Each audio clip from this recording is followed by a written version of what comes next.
This is my interpersonal communication project for class HSCO 508 at Liberty University. Simply holding a conversation with another person may appear simple, but in actuality is a complex process of exchange with many pieces to the dialogue puzzle. This presentation will outline the factors that have influenced my behavioral blend, communication skills, and goals to improve effective interpersonal communication. Every person's communication life is unique.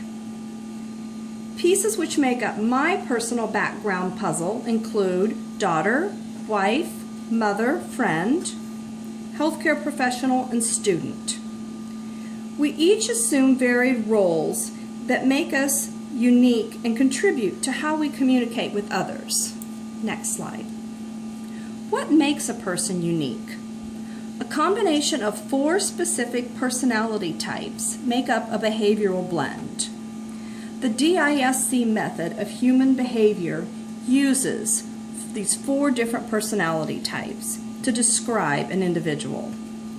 The first is D, which is an active task-oriented individual. I is active people-oriented individual. S is a passive people-oriented person. And C is a passive task-oriented person. Next slide. There are 2 perspectives that differentiate a behavioral blend. The first is a public perspective, and the second a private perspective. In a public perspective, we may be in a work environment, for example. My behavioral blend in a public perspective is SICD. I am people-oriented, relational-oriented, not project-oriented, and have concern for others. My private perspective, which is a home or familiar environment, reflects an SCID. I'm stable and contemplative. I value security and safety. I'm sensitive to others, and am a fact finder. Next slide. During this course, I have recognized and learned that there are barriers to communication.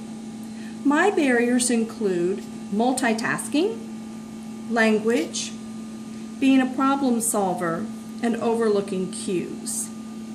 The solutions I've recognized are to be a mindful listener in lieu of multitasking. When I work with non-English speaking individuals, I can engage in nonverbal action, which eliminates any possible language barriers.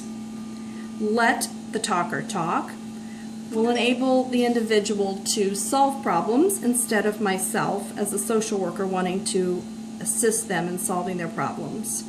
And paraphrasing words back to the talker. Next slide. Noise pollution can also be a barrier to effective communication. There are 2 types, internal and external. According to Stewart, internal could be inattentive thoughts, possibly thinking of the future or the past, multitasking, or being preoccupied with upcoming activities. Also experiencing mental overload.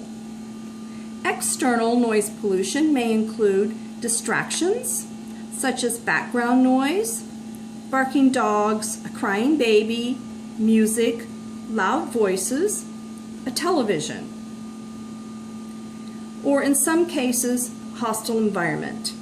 This is according to Burley Allen. Next slide. Stop, look, listen. These are 3 actions that I can take to enlarge the conversation. Stop.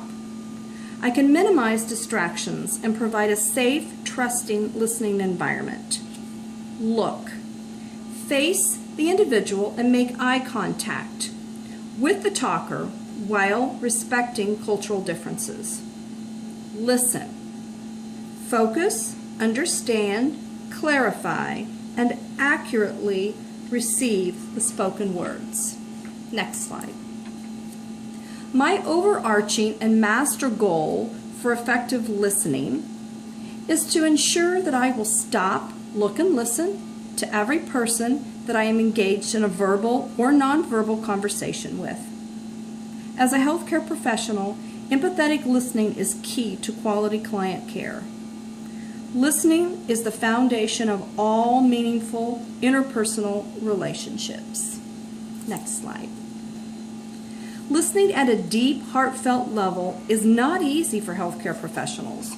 It requires courage, setting aside personal concerns, being attentive, and being in the present. Being with others rather than doing for them. Next slide. Listening is the process of receiving information, constructing a meaning, and responding in a verbal or nonverbal manner. Next slide. They share, I care. As an effective listener, I can provide a talker understanding and compassion. I can allow the individual to have ownership of the problem or concern. A safe, non-judgmental environment. Clarity by summarizing and paraphrasing words and phrases back to the talker. And the opportunity to share thoughts and feelings. According to Peterson, no sharing means no caring. Next slide. My action plan for effective interpersonal communication is to offer healing to those hurting by hearing. Studies show when genuine relationships are developed between healthcare professionals and the patient, health outcomes improve significantly.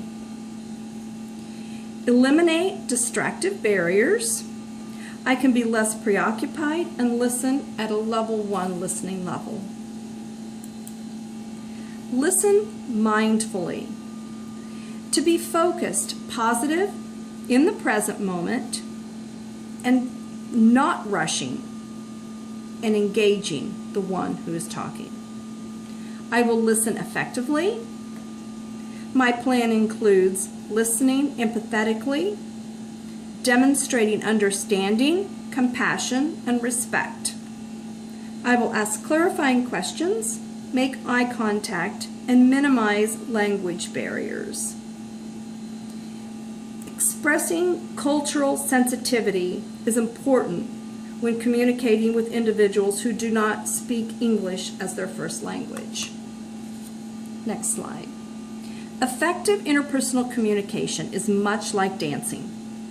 The talker leads while the listener follows. Thank you.